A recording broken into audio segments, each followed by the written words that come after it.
तो मैं हिमांशु मणि त्रिपाठी आपका एक बार फिर से स्वागत करता हूं वर्ड पार मेडिजी के डिस्कशन में। और जैसा कि मैंने कहा था कि 60 वर्ड इनिशियल करेंगे और फिर हम सेशंस की तरफ बढ़ेंगे। 30 वर्ड्स हम ऑलरेडी कर चुके हैं, 30 मोर वर्ड्स करेंगे। So let's begin. और बिगिन करने से पहले बस इतना कहूंगा कि कुछ भी हम शुरू करें, मुश्किलें आती हैं, ऑब्स्टिकल्स आते हैं, बट हमें घबराना नहीं है और हमें ताकत से हिम्मत से आगे बढ़ना है। तो आइए देखते हैं, ताकत से हिम्मत से जल्दी से शुरू करेंगे। वर्ड है नॉस्टैल्जिक, मतलब होता है ये एक एडजेक्टिव है, और एडजेक्टिव है मतलब कि नाउन प्रोनाउन की विशेषता बताएगा। नॉस्टैल्जिक फील कर रहे हैं मतलब आप अतीत को याद करके, मतलब अतीत की खट्टी मीठी यादों को याद कर रहे हैं। और इसी के लिए अगर आप कभी भी होम को याद कर रहे हैं, कभी भी आप फैमिली जैसी सराउंडिंग्स के लिए परेशान हैं, तो आप नॉस्टैल्जिक हैं। If you feel nostalgic you feel homesick, याद रखेंगे होमसिक हो जाएगा। नॉसिएटेड होता है उल्टी जैसा, मिचली जैसा फील होना, वो नहीं होगा। एंटीपैथी होता है बैर भाव, आप चाहे तो मैं हिंदी लिख दूंगा, बैर भाव।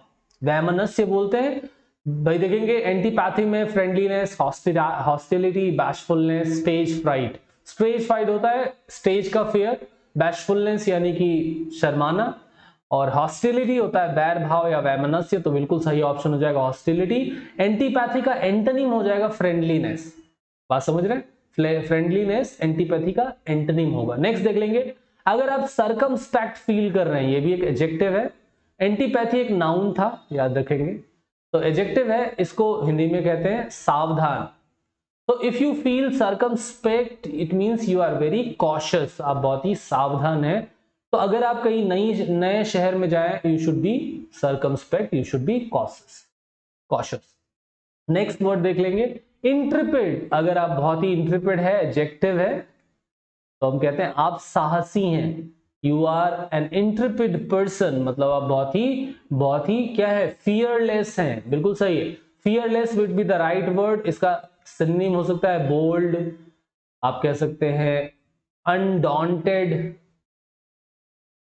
अनडॉन्टेड हो सकता है, लायन हार्टेड हो सकता है ना। ये सारे सिनोनिम्स हो सकते हैं। तो इंट्रिपिड मतलब होता है फियरलेस, जिसको डरना हो। डाइफॉनस होता है पारदर्शी, एडजेक्टिव है। और पारदर्शी मतलब शेयर एंड गॉजी, शेयर मतलब होता है ट्रांसपेरेंट। टैसिटर्न होता है चुप्पा, कम बोलने वाला व्यक्ति जो होता है उसी को बोलते हैं चुप रहने वाला। चुप्पा कौन सा हो जाएगा, क्वाइट। इसी को हम बोलते हैं रिजर्व्ड भी बोलते हैं। टाइट लिप्ड, जो बहुत कम बोलता है।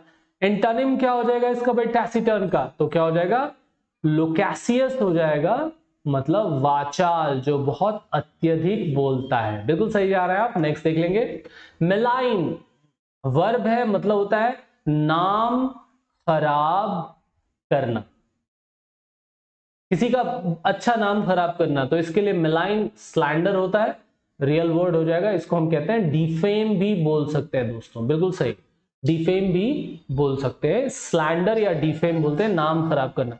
जैसे कहते हैं ना, बाबा रामदेव ने कहा ठंडा मतलब कोका कोला नहीं, उनने कहा ठंडा मतलब टॉयलेट क्लीनर। और अगर कोका कोला कंपनी चाहे तो बाबा जी के ऊपर मेलाइन करने का यानी नाम खराब करने का केस, डिफेमेशन का केस दायर कर सकती थी। देखेंगे कॉन्जेनिटल, हिंदी में कहते हैं जन्मजात। अगर आपको कोई कॉन्जेनिटल डिजीज है, कॉन्जेनिटल हार्ट की डिजीज है, मतलब जन्मजात हृदय रोग है आपको, तो ऑकरिंग एट द बर्थ और at the time of birth, जन्मजात। न्यूरोसिस होता है मानसिक समस्या,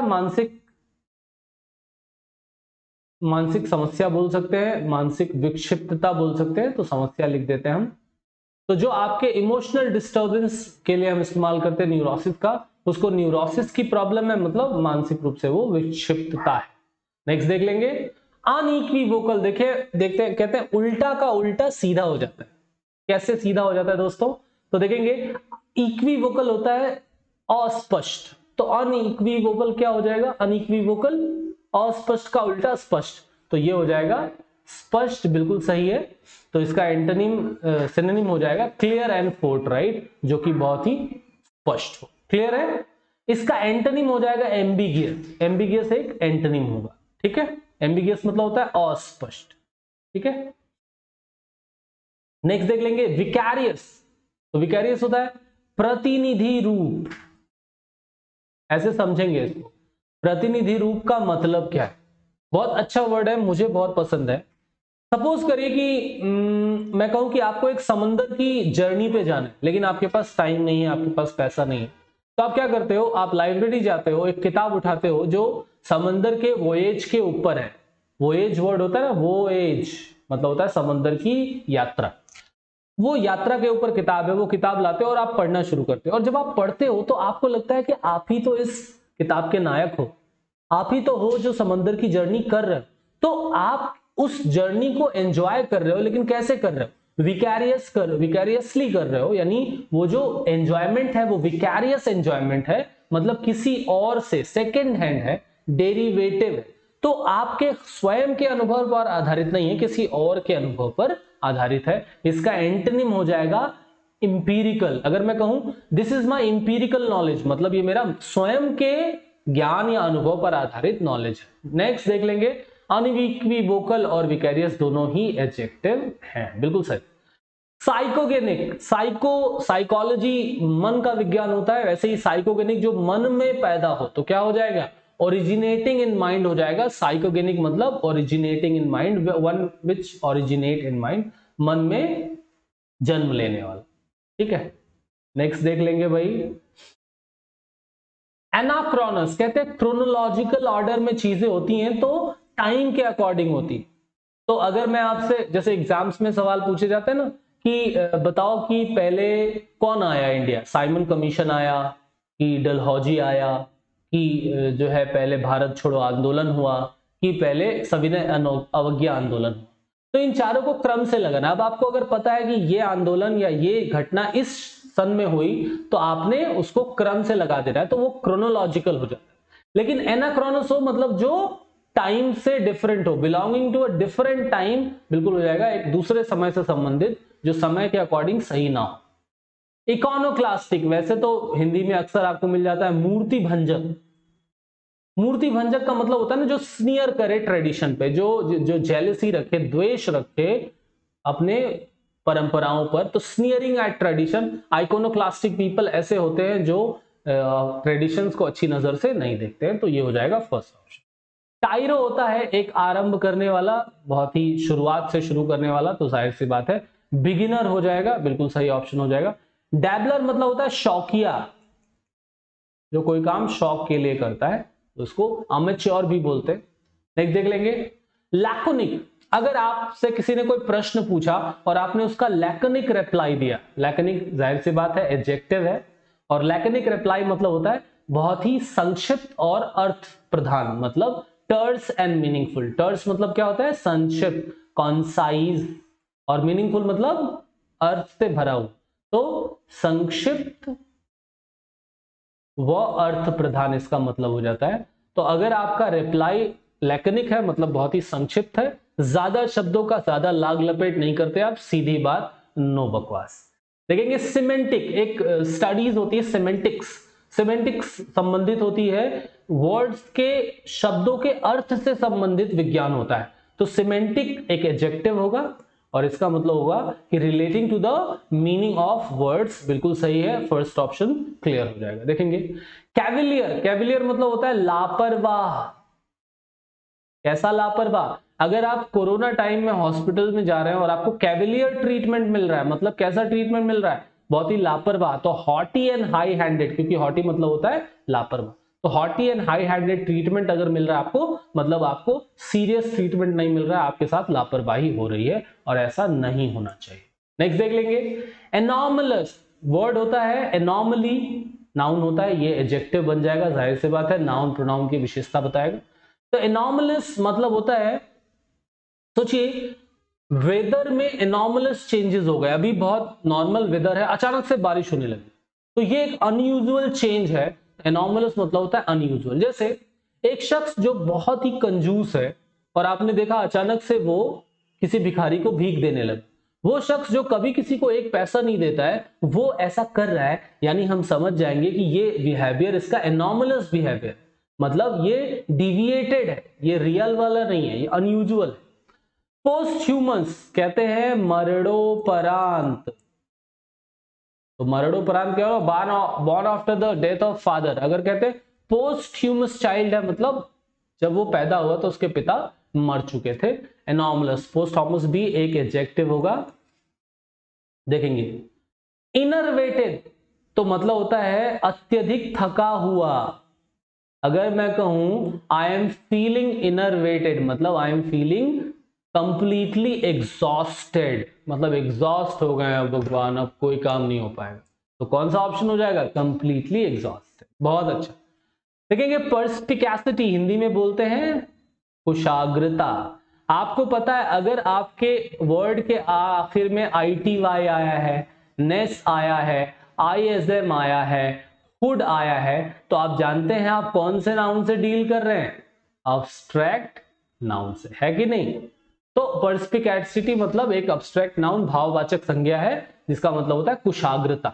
तो कुशाग्रता यानी कि मानसिक तौर पर आप बहुत शार्प है, तो मेंटल शार्पनेस हो जाएगी। मैं कहूं Ram has perspicacity in his behaviour, मतलब राम के बिहेवियर में कुशाग्रता है, वो बहुत ही तीव्र बुद्धि का है। मार्टिनेट, मार्टिनेट होता है भाई कठोर अनुशासक। कठोर अनुशासक कैसा होता है, कठोर अनुशासक मतलब जो चीजों को बहुत ही, डिसिप्लिन को बहुत ही प्रायोरिटी दे। और मैं भी मानता हूं कि डिसिप्लिन बहुत जरूरी है, लेकिन डिसिप्लिन अगर सेल्फ डिसिप्लिन हो तो बहुत मजा आता है। आप खुद से डिसिप्लिन हो ये अच्छा है, तो स्ट्रिक्ट डिसिप्लिनेरियन हो जाएगा। ग्रेगैरियस हिंदी में कहते हैं मिलनसार, one of my favourite words है ये। I am a gregarious person. When I say gregarious, it means I am a very sociable person. अगर sociable ना लिखा होता तो amiable लिखा होता, है ना, लिखा होता affable, affable भी लिख सकते हैं, friendly लिखा होता, ये सब भी इसके सिनोनिम। ठीक है, नेक्स्ट देख लेंगे। फ्लैग्मेटिक एडजेक्टिव है, मतलब होता है उदासीन, जो मतलब भाव रूप से इमोशनली बहुत ही रिस्पॉन्सिव ना हो, तो क्या हो जाएगा, इमोशनली रिस्पॉन्सिव। आपने कहा I do not like his phlegmatic response, उसका जो उदासीन रिस्पॉन्स था मुझे पसंद नहीं आया। देख लेंगे इनवेटरेट, इनवेटरेट होता है आदती, एडजेक्टिव है और मतलब हो जाता है हैबिचुअल। तो इनवेटरेट गैम्बलर, अच्छा ये आदत कैसी होती है, स्पेशली बुरी आदतों के लिए हम इस्तेमाल करते हैं। अगर हम कहें इनवेटरेट गैम्बलर तो मतलब ऐसा जुआरी जो बहुत ही हैबिचुअल। इनवेटरेट ड्रंकर्ड तो ऐसा पियक्कड़ जो मतलब बहुत ही आदती हो, उसकी आदत में वो छोड़ नहीं सकता है कि नहीं। देखेंगे इग्रीजियस तो हम कहते हैं बेहद बुरा, कौन सा वर्ड हो जाएगा, आउटस्टैंडिंगली बैड। और आउटस्टैंडिंगली बैड जो है ना, आउटस्टैंडिंग जनरली हम पॉजिटिव चीजों में लगाते हैं, तो यहां पे हम कहेंगे कि फिगर ऑफ स्पीच ऑक्सीमोरान के दर्शन हो रहे हैं हमें। ऑक्सीमोरान एक जो है अलंकार है जिसको हम कहते हैं विरोधाभास। और विरोधाभास में क्या होता है भाई, दो ऐसे वर्ड्स लेते हैं जो एक दूसरे के एंटोनिम्स होते हैं।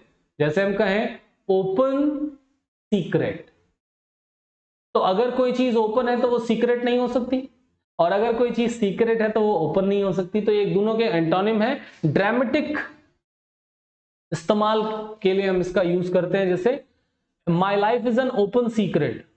ओपन सीक्रेट मतलब क्या है, ऐसा सीक्रेट जो सबको पता हो, मतलब बिल्कुल खुली हुई किताब है ना।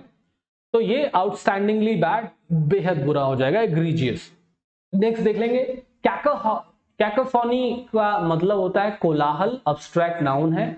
और कोलाहल मतलब हार्श मिक्सचर ऑफ साउंड्स। और मजेदार बात मैं बताऊं आपको, अगर मैं आपके 5 लोग हो और आपके हाथ में, एक के हाथ में हारमोनियम दे दूं, एक के हाथ में गिटार, एक के हाथ में वीणा, एक के हाथ में तबला और एक के हाथ में माइक, और आपसे कहूं गाइए बजाइए, और आप लोग बिल्कुल भी ट्रेंड नहीं है, तो जो आप गाओ बजाओगे वो पूरी तरह से कैकोफोनी होगी, क्योंकि वो कोलाहल होगा, उसमें कोई हार्मनी नहीं होगी। तो याद रखेंगे अगर आप चौराहे पे खड़े हैं और आपको ढेर सारी आवाजें सुनाई दे रही है तो आपको पता है कि आप कैकोफोनी में हैं, यानी कि आप कोलाहल में हैं। Harsh mixture of sounds. Prurient मतलब होता है सेक्सुअली बहुत ही अट्रैक्टिव, मतलब फिजिकली जो आकर्षक, कामुक जो व्यक्ति होते हैं उनके लिए हम इस्तेमाल करते हैं। प्रूरियंट मेल, एक ऐसा मेल जो बहुत ही प्रूरियंट हो, मतलब बहुत ही आकर्षक हो, फिजिकली वो बहुत ही आकर्षक।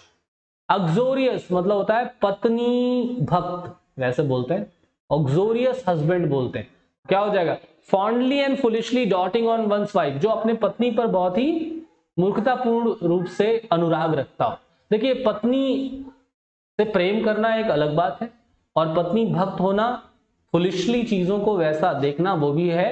एक वर्ड इसमें और लिखा है हेनपैक्ड, इसका मतलब होता है जोरू का गुलाम, इसके लिए इस्तेमाल होता है।